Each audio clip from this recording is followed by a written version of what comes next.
Hey everyone, welcome to this week's episode of my podcast, Is Breakfast Included? How you guys doing? Today is December 24th, Christmas Eve to some people who celebrate Christmas, December 24th to those who do not celebrate Christmas. Anyway, if you do celebrate Christmas, and even if you don't, today I'm giving you a gift. I'm giving you the gift of Phil Kemp.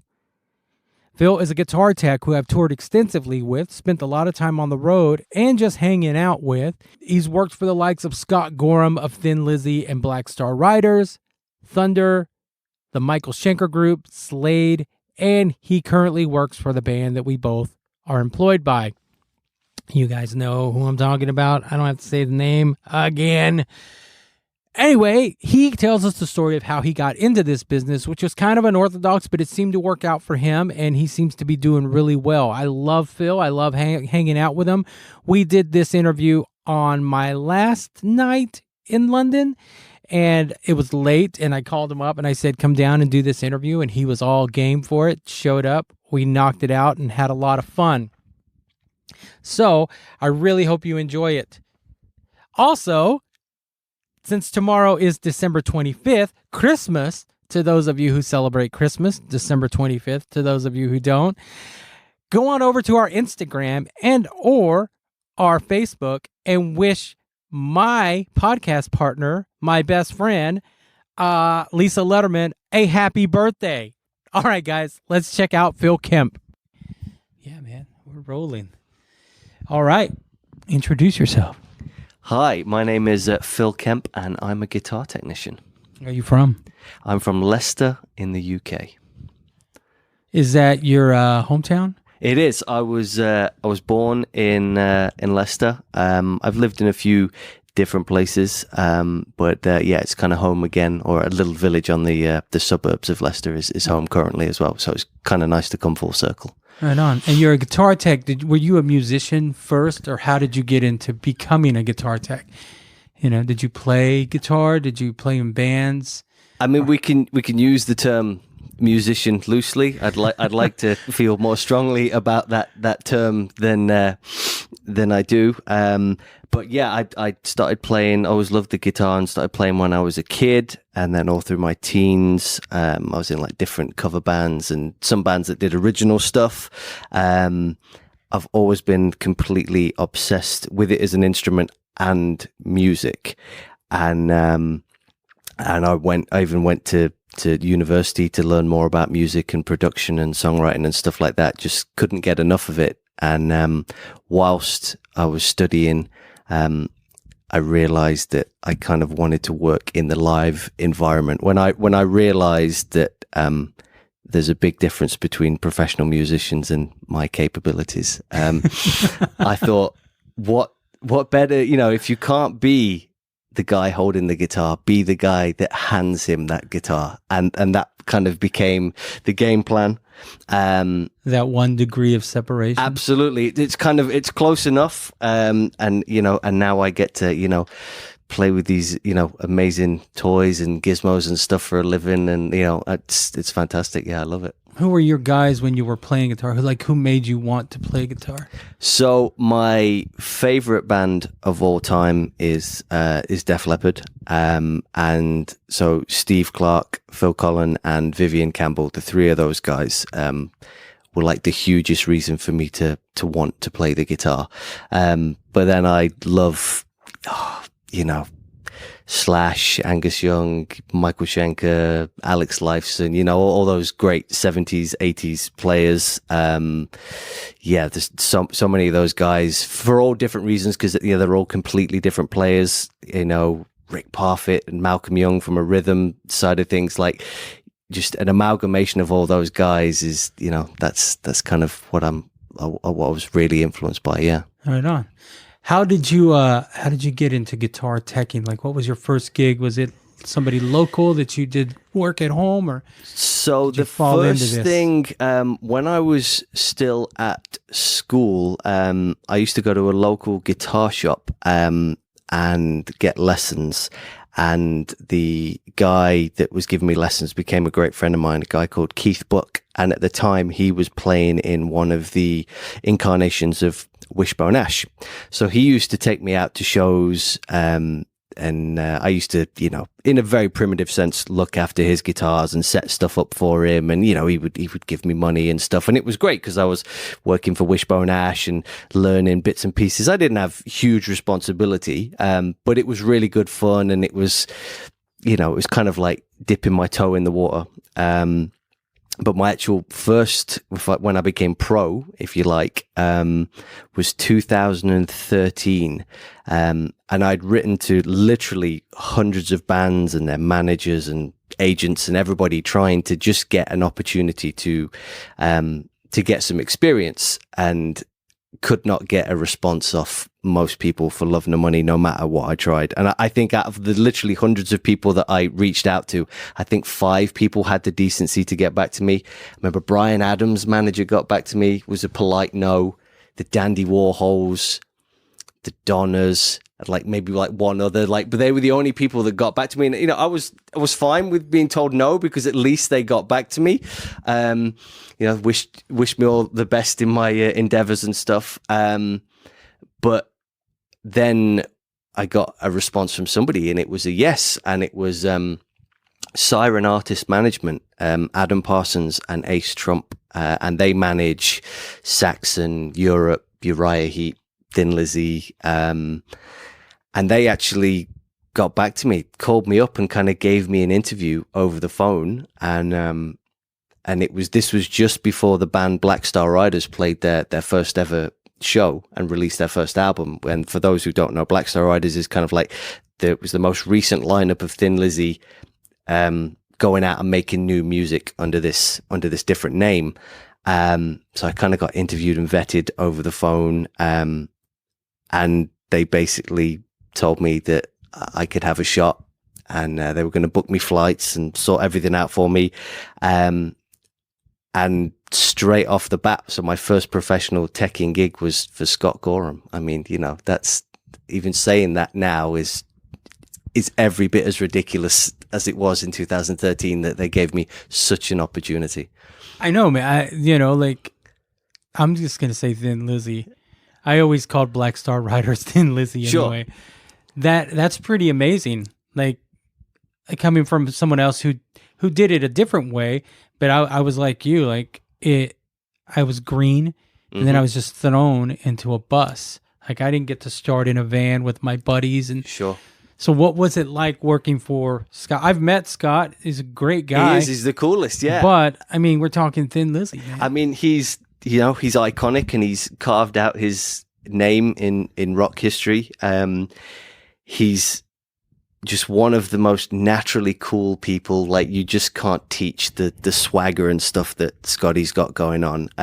It was pretty intimidating, truth be told. Again, because I was so kind of green, wet behind the ears, didn't really have any idea what I was doing. It was very much learning on the job. But all power to him. What must have been a particularly unnerving situation, effectively having this kid looking after you when, no doubt previously he's had, great A-list techs looking after him. But he gave me that shot as well as the management did. And our relationship just grew and blossomed, and I absolutely love the guy. And anytime, now the opportunity, presents itself to tech for him, I always jump. How old were you when you got the gig? Early 20s. Yeah. You do realize that's odd, right? Just jumping in your first gig. It's Scott Gorham. Absolutely ridiculous. And the situations I would find myself in, and I'm like, I don't, what have I done right to deserve this? I remember I say that all the time, though. Yeah, I still say it now. Yeah, you and I have spent a lot of time together. Exactly. And I didn't know this. I knew you worked for Scott, but I didn't know he was your first gig. Yeah, it's absolutely absurd. And he even, we did a couple of nights in London on one tour, and he bought his original 57 Les Paul Standard down to the sound check one day. I'll never forget. That's the guitar that's on Live and Dangerous and all those classic Lizzy albums. And he brings it to sound check, and he opens it up, and I'm looking at this thing. I'm like, wow, that's the Les Paul that you hear on all those songs and stuff. And he's like, I just bust some new strings on that for me, will you? And I'm like, I don't even know if I should look at this thing, let alone touch it and restring it, but he had, he had the faith in me, and liked me and appreciated me enough, or trusted me enough to for stuff like that. And I love the guy, and it's always a privilege to work for him. And no matter what happens, he's always going to be the first guy I ever tech for. So it's a very special thing from that standpoint alone. I'm truly blessed. Yeah, it is the first guy I ever teched for. He played for a major label artist who in not just in Texas was nationally famous, but this guy was a tonehead. Mm-hmm. Like, heard things that nobody else hears. And I always credit that because he taught me, I knew how to tune a guitar. I knew about signal flow. I didn't know anything else. And he taught me how to hear things. He taught me how to tune. I thought I knew how to tune a guitar. There's a skill to that, yeah. Every day's a school day, man. And, you tune into the note. You don't tune back. Absolutely. And I didn't know any of that. I was just, It's the subtle things, isn't it? But you add them all together, and that's what. So, I can imagine. I've been doing this for, I'm going to say, almost 20 years now. And sometimes I get calls to do tech jobs, and it's someone I've heard of, and I go, nah, I don't want that job. Because it's my confidence, my life, and I'm intimidated by it. Mm-hmm. So I can't imagine what you felt like. Or you probably went in balls, whatever. Upon reflection, I kind of, if I think about it now, I was going to say balls deep. Yeah, balls deep. I don't know how I did it.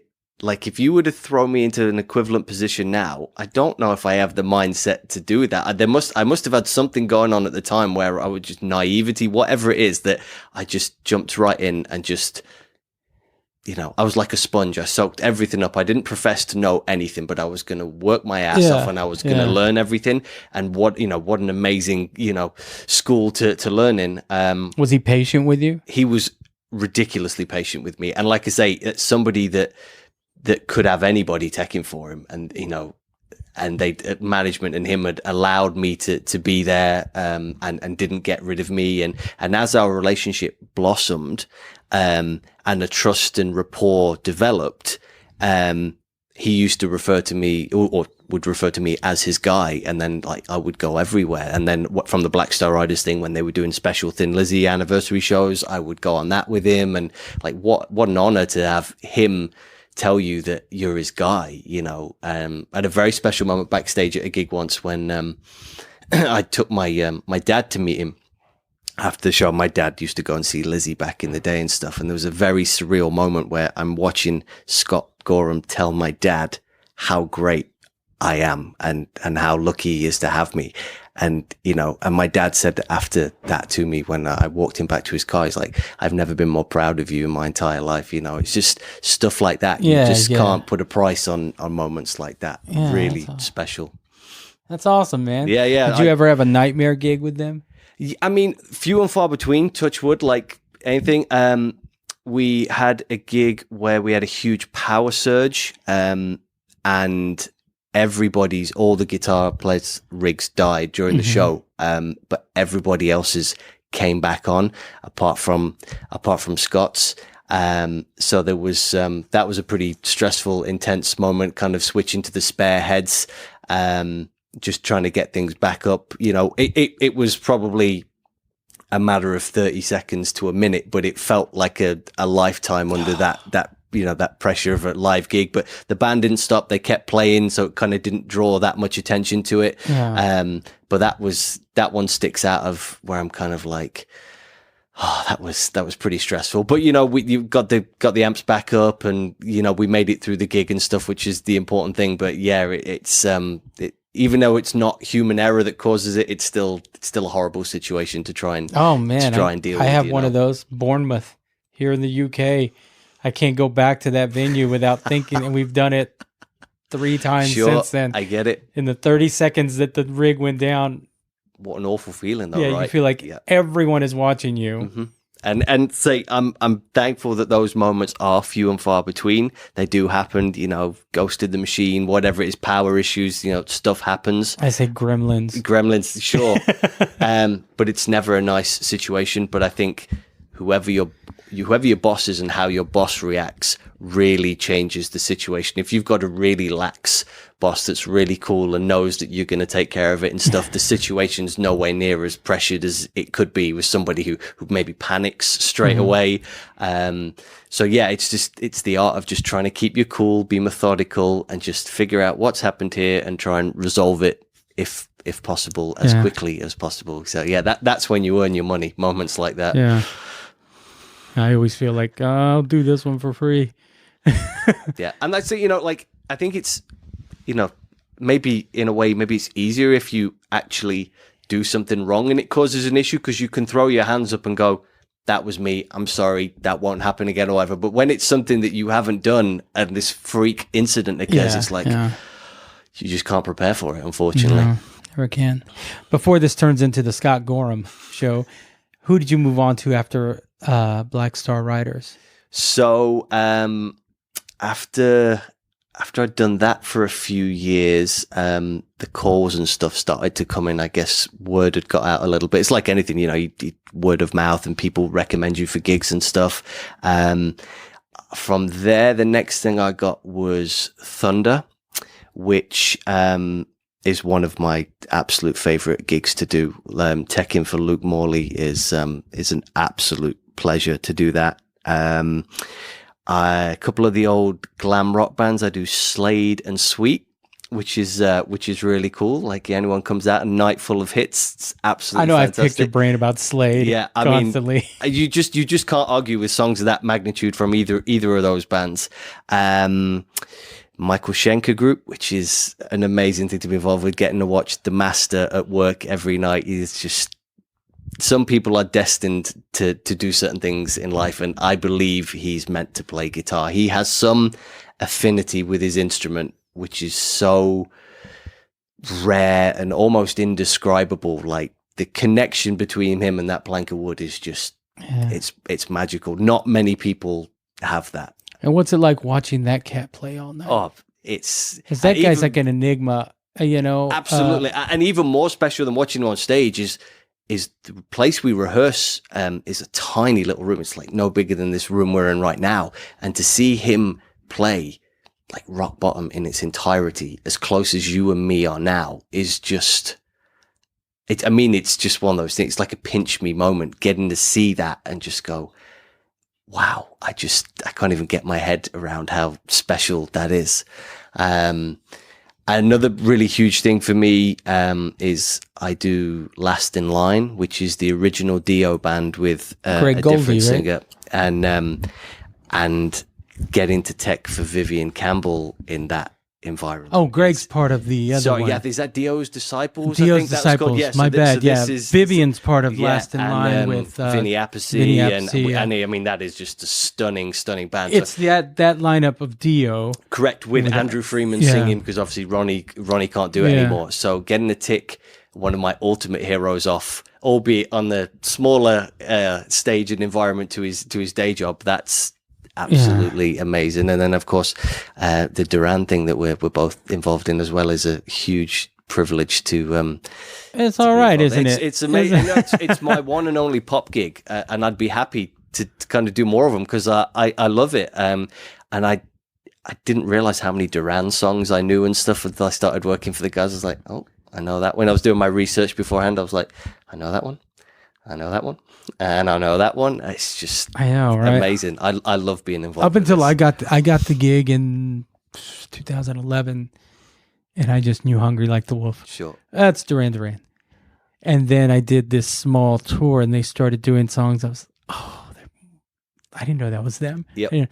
Now I tell people I'm not a fan. Now I am a fan. Absolutely. You know, and I get to hear.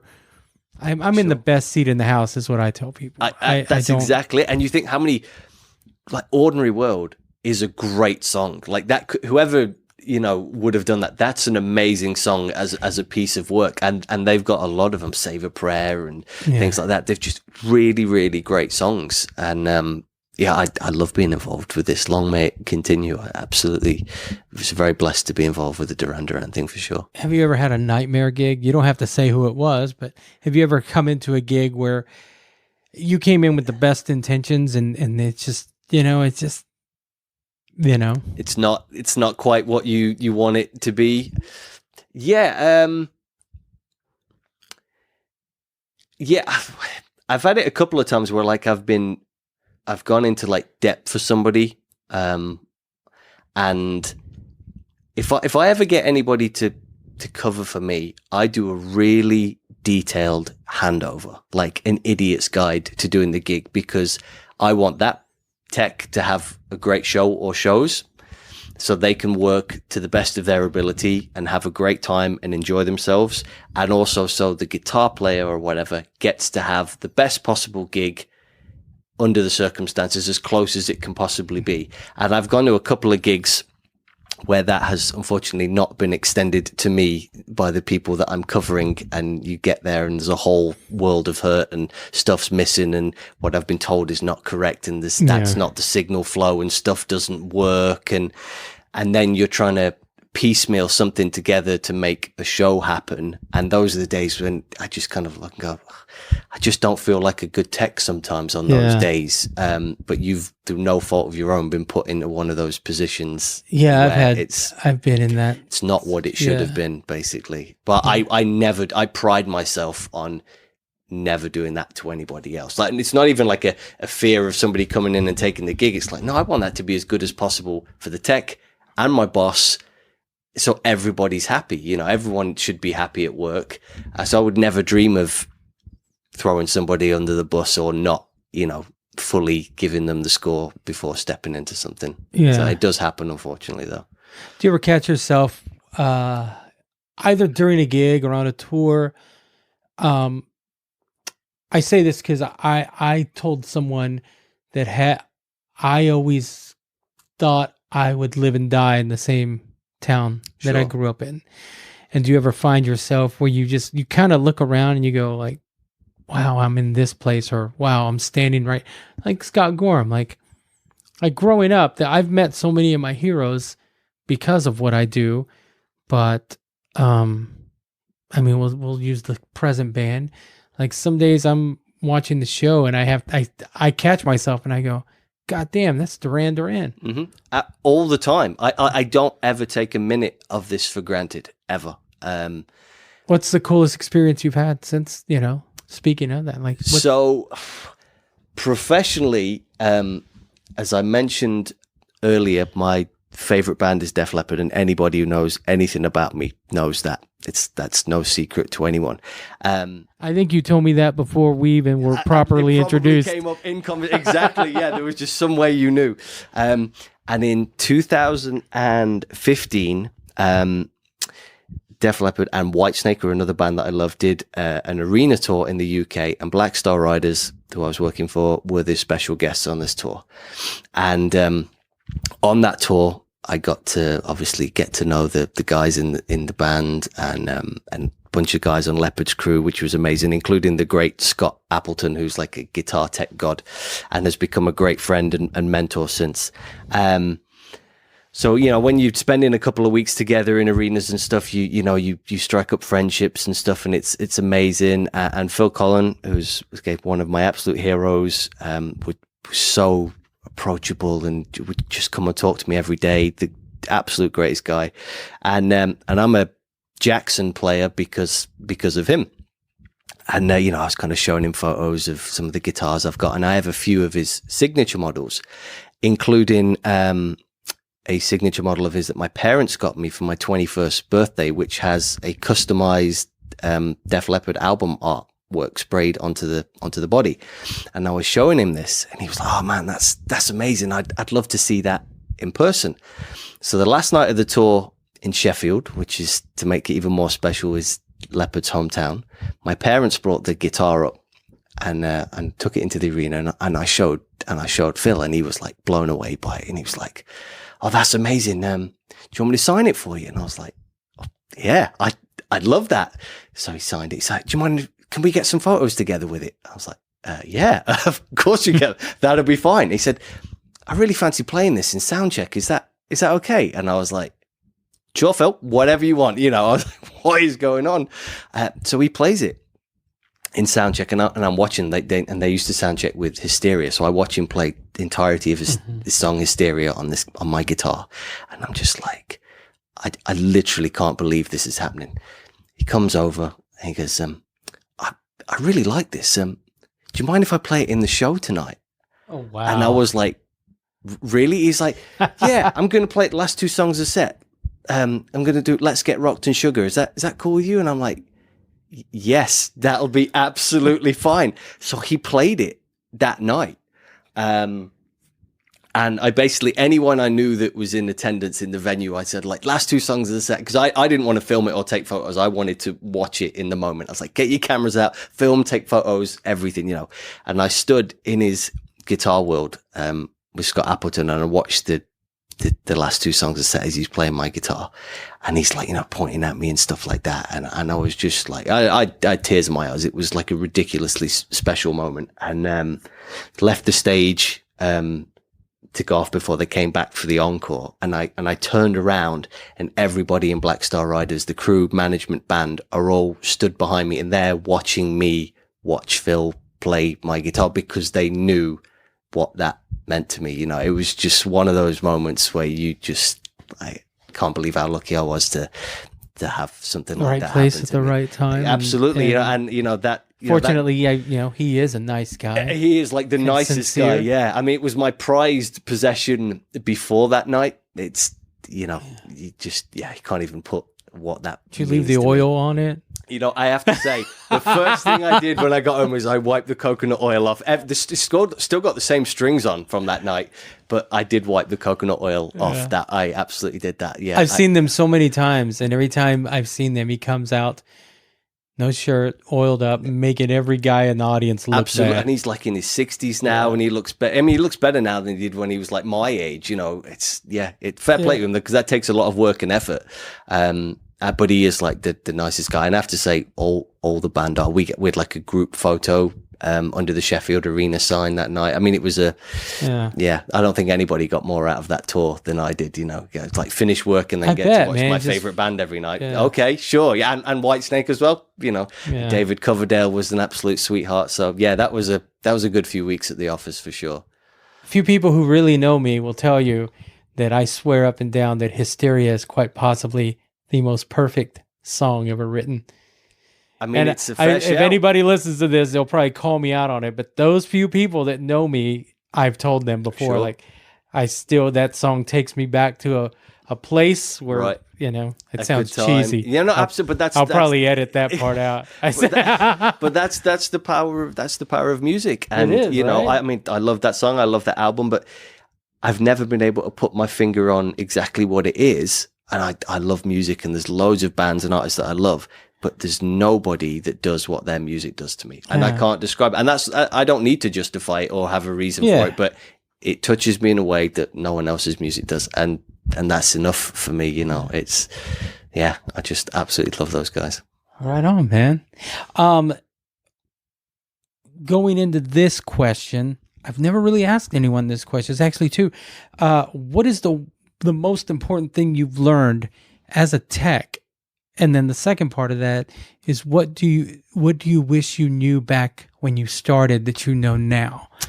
The most important thing that I've learned is that the biggest part of this is you've got to be a people person. You've got to be a good person. That's more important than anything. You've got to be able to get on with people, the people you work with, the people you work for. If you're traveling on a bus and for weeks or months at a time with people, you've got to get along. You don't want to be a cause of friction or intention or anything like that.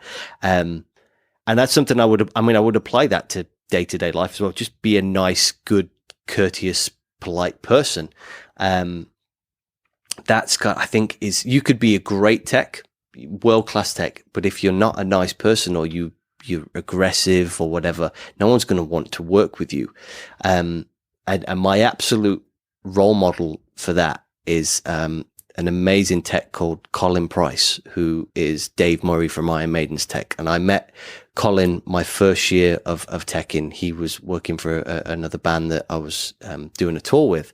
And since then he's kind of taken me under his wing, and nobody has put more work my way than this guy. And he's become a great friend and a huge mentor. And he, to me, is the benchmark of the tech that I want to be.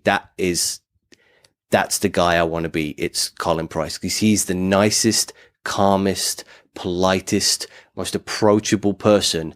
And he's absolutely phenomenal at his job. Like, if you can get those two elements kind of level with each other, you're home. You've hit a home run there. And so I definitely think just being a nice, good person that people want to be around is absolutely the most important thing. And then, what do I wish I knew then? Do you wish you knew what caused that a power outage? I mean, that would be nice. I think it's that, you know, if you kind of worry about things rarely are as bad. You know, they rarely end up being as bad as you think they're going to be or are. You know, I kind of, you know, and I still can get nervous before shows and things like that, and especially big gigs or things that are going out live and stuff like that. And, but it's, you know, very rarely do things happen as badly as you might perceive them to. Do you know what I mean? Or imagine that things, if they're going to go wrong, it's going to go spectacularly. Very rarely is that the case. Yeah. So I think that would have been nice to be. And I've learned that through experience of, like, I was apprehensive about that, and it was completely fine. You know, that happens all the time. It's almost like worrying about nothing kind of thing. So maybe that would have been a nice pearl of wisdom to have had early on in my career. I'm the same way. You and I, you know, we're very similar. We stare at each other from across the stage. There's a Tom Petty lyric that's most of the things I worry about never happen anyway. I'm the same way. Like, my blood pressure goes up. I freak out. I triple, quadruple, quintuple check everything, you know. But it's because How many times have I called you and said, hey, check my guitars? Absolutely. Check the basses are strapped in. Right. Yeah. But it's because we care and we're passionate and we want it to be right. And, you know, you're being paid to do a job. I always think I'm going to get fired that night. Every show is my life. And then, you know, it sounds like a joke, you know, like, oh, I'm going to get fired today. I truly believe that up until the end of the show. Sure. But I like that and respect that about you, and the fact that you can say it as well. But that, you know what, that avoids complacency. And that just means that you don't think you know it all. And I'm the same with that. It's like, if we get through a show, I'm like, great, got another one done, and I want to make tomorrow even better. And what have I learned from today? And if I get nervous or I worry and double, triple check everything, it's because I care and I want it to be right, you know. And like I say, you know, in any normal working environment, the crew are the last people that want an issue or something to go wrong. Do you know what I mean? And like I say, Duran, there's a great crew. Everybody wants their gig to be as right as possible. And if somebody else has a problem, other people come over to see if they can help and stuff like that. You know, we're each an individual cog in a part of a big machine. So if you care, I think you're going to get nervous because you just want it to be right and you work hard, and the thought of it not going as perfectly as it should can be pretty scary. So I definitely think we're the same with that one for sure. I completely agree. I tell people I'm not even a good tech, that I'm a good hang. but that just ties back in with the being a people person. Is like I say, you know, I've met techs that can run rings around me with their knowledge and all that kind of stuff, but they're not necessarily not that they're not nice people. It's just maybe the personality doesn't quite match it. Do you know what I mean? That, you know, they might be a little bit difficult or whatever to work for. So I think if you're a good person, you can learn a lot of the other stuff. And I'm learning all the time. Every time we do a gig, I pick something else up and go, I didn't know that until today or whatever. So I think I think that's a big part of it. I've been fortunate that when I started, I was always in the presence of techs that wanted to share, because they're not all like that. They're not all like that, absolutely. The older techs are not. Some of the older, not all of them. Let me correct myself.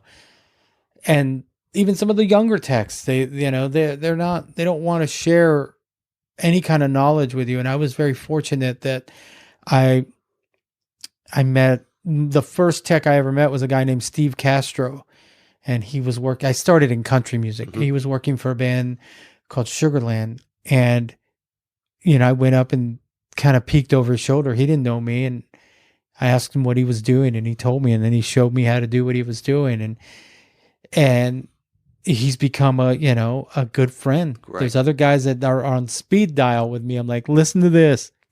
Yep.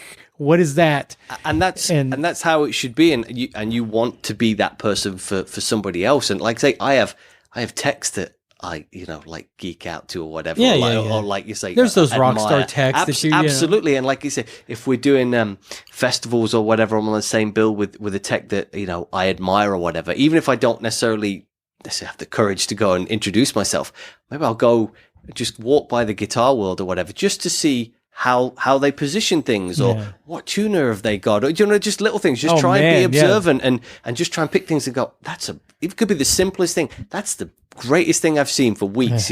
How that guy does that. And sometimes I don't have the kind of nerve to go up to some of these A-listers and go, hi. But what's great is if you're around an A-lister and they come up and they go, hey, what's that? Sure. And I have had that a couple of times, which is to me, cool. I'm like, it's like I'm meeting a celebrity. I'm like, But if anyone, occasion does happen, wants to have a chat with me or whatever, I always try and be completely approachable and stuff, because it works both ways, and you can always learn and pick something up from someone. And there's a lot of great techs out there, and particularly the ones that I really admire. If I know I'm ever going to cross paths, I'll go out of my way to just see what I can learn and just improve on. And, because there's always somebody that knows more and does it better than you. So why not steal from the best? I know, right? Not in a literal sense. Ideas, not their gear. I took a screwdriver once that I returned it like 4 or 5 years later. At least you returned it. You cleaned your karma up really good. We've all accidentally taken stuff without realizing it. Yeah. Did you ever want to do anything else? Is there a time that you can think of that? Did you think you were going to end up in this fucking circus, man? I definitely didn't. I've always been obsessed with music since I can remember, and still to this day, not a day goes by that I don't listen to it. And it's immersive in every aspect of my life. And at a really young age, I kind of realized that most people, you go to work for a long time, for many, many years. You might as well do something that makes you happy and gives you fulfillment. And, working in an office or something like that was never something I was going to be able to do. I'm just not cut from the cloth to be able to do that. So I knew that if I could combine my biggest passion in life of music and making that a job, that's kind of the goal. But that's a really big, broad spectrum of potentially what you can go into. And as I worked through uni and stuff, I realized that I've always loved going to gigs and being involved with a live event. That was what I was drawn to. I had no idea that it would turn into all this, and I would have seen all the places in the world and that I've seen and met all the people and the situations that you find yourself in that you can't describe or explain how they happen, but they make for an amazing story. There's no way of knowing that it's ever going to end up like this. And I do take stock of it all the time and just go, wow, how lucky am I? This is, people can't pay for that experience. And, friends and stuff or whatever that, have for lack of a better term, normal jobs back home are always asking me questions and stuff, because it's so unusual and it's not conventional. And that's its charm for me, is it's not mundane. And whilst the principle of the job is the same, it changes every day. So there is variety, but the structure, and I love that, but it is a circus. It absolutely is a circus. And we any crew, they design something, they build it, they operate it, they pack it down, move it, and do it again. I mean, it's an amazing thing when you think about logistics and what goes into putting a show on, running it, packing it down. It's incredible, and so many people play a huge role in making that happen. But you are right; it is a circus. It's kind of indescribable. I did work in an office. I did a lot of shitty jobs before I did this, and I during that year, a little over a year where there was no work, and the thought crossed my mind that I may have to move on. And I'm not ashamed to say I'm fucking 50 years old, but I may have to move on. And I thought, I'd rather take a bullet in the head than move on. And that's not disparaging people who have a 9-to-5, people who have what they call regular careers, but I love what I do for a living. I love being around this circus. I love the people I've met, present company included. Right back at you. So I get it. Like, I never planned on doing this, but once I came on board, I told myself, like, this is where I belong. And there's no going back. And like I said, I've done my share of jobs that I don't or didn't want to do, that they were, a means to an end, and you had to do it at the time. And the pandemic is the perfect example of when all that work disappears and the uncertainty comes in. Like, I've worked several normal jobs in the last year and a half to pay the bills and all that kind of stuff. And a couple of them were great. I really enjoyed. Like, I worked for the NHS on a couple of different occasions, and that was amazing. I'm very honored to have been a part of that. But I did a couple of jobs that I didn't like, really didn't like. And the effect that had on me was awful, because it's like you are literally just turning up to work. There's no motivation. There's nothing positive about being. There's nothing inspiring. You're not happy. You are literally just a commodity to make somebody else a lot more money. That's a miserable existence. And fair play to anybody that does that to keep a roof over their head or feed their children, whatever it is. All power to you. It's amazing. I just, long term, I just can't do that. And it put me through my paces, the pandemic, when I had no choice. Having to go back and do stuff like that. And now things, touch wood, it stays like that, are starting to come back with a little bit more regularity.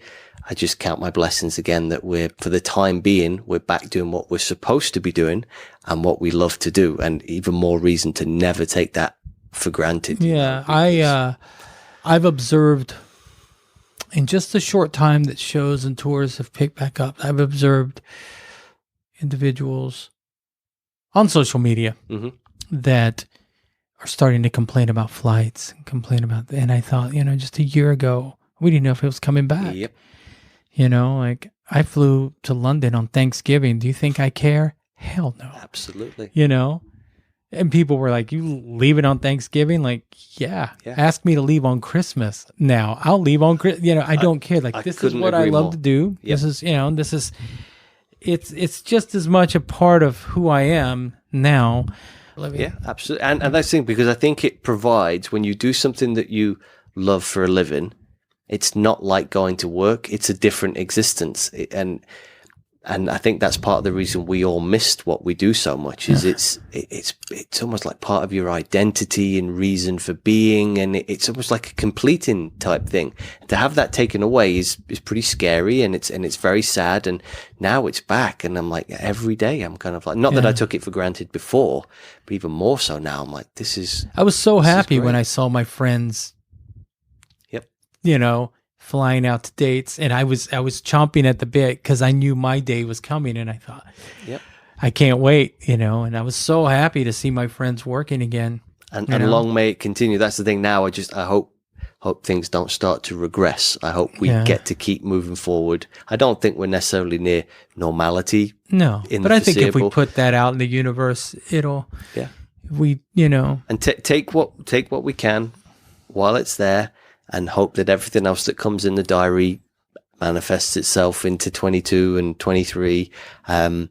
Just be grateful that we're back doing what we're supposed to be doing and what we love to do. And we're making shows happen, and people are attending them, and it's positive. And they're having a great time. They're having a great time, and the world needs that. I know, man. Well, man, I have enjoyed working with you. Like I said, we met via email. Sure. But I wasn't sure about you. We have a mutual friend, Paul Spencer, who told me, like, watch out for that guy. He was right. Believe every word he says. But before we end, man, I got to ask you, you know what the podcast is called, so if breakfast were included, Phil, what would you have? And I have breakfast with you every morning, so don't lie. You know what? You can. This is the Englishman. It's a traditional English breakfast. Anywhere I go in the world, I try and get as close to that as possible. Quintessential cup of English breakfast tea, first and foremost. And then you've got to have the bacon, the sausage, the mushrooms, the beans, the hash browns, the toast, the poached eggs, tomatoes. I mean, it's got to be. I'm not a black pudding guy, which is, a lot of people are going to, that's sacrilege for saying that. But pretty much all the other essentials, full English breakfast that will set your day off and start you off an absolute treat. I guarantee it. Well, right on, man. I know you don't have a lot of social media. Do you want to give out any where people can find you? Or the only thing I do is Instagram, and my tag is at Philip Kemp 13. That's literally the only social media I do, and I do it I started doing it as a positive journal. So anytime something happens that I'm thankful for or I really appreciate, I do a post about it so I can kind of have a nice reflection and stuff. And I found it to be a really, really healthy thing to do. So there's a bunch of touring stuff on there because I'm very grateful for that. So so that's the only social media I do. I don't do Facebook or Twitter or any of that stuff. Awesome. So feel free to look the Instagram. And for anyone that goes to, don't be sliding into his DMs. He don't play that. I don't play that. That's right. Well, all right, man. Well, I am going to end this. We have a big show tomorrow. We do. We should get some sleep, right? But I do appreciate you doing this, buddy. Thank you, brother. I'm so honored to finally get to do this podcast. I felt like my time was never coming, so I'm really glad to. Well, I know I've been bugging you, and then I know I'd end up leaving, or you came back to the. So when you texted me about this earlier, I was like, "There's no way I'm passing this up." So yes, it's breakfast included. Sold. Yeah. All right, brother. Well, I love you, man. You too, brother. Thank you very much. Thank you. Right on. That was Phil Kemp. That was a great conversation. I had a lot of fun. We went on. I said it was my last night, but it was actually my penultimate night in London. The next day we had a show, and then that was my last night. And I'm back in the States. Anyway, had a lot of fun with that. I'm going to miss those guys. We're not going to see each other for a minute, but we may see each other before then. All right, guys, I am done. I will talk to you next week. Happy birthday, Lisa.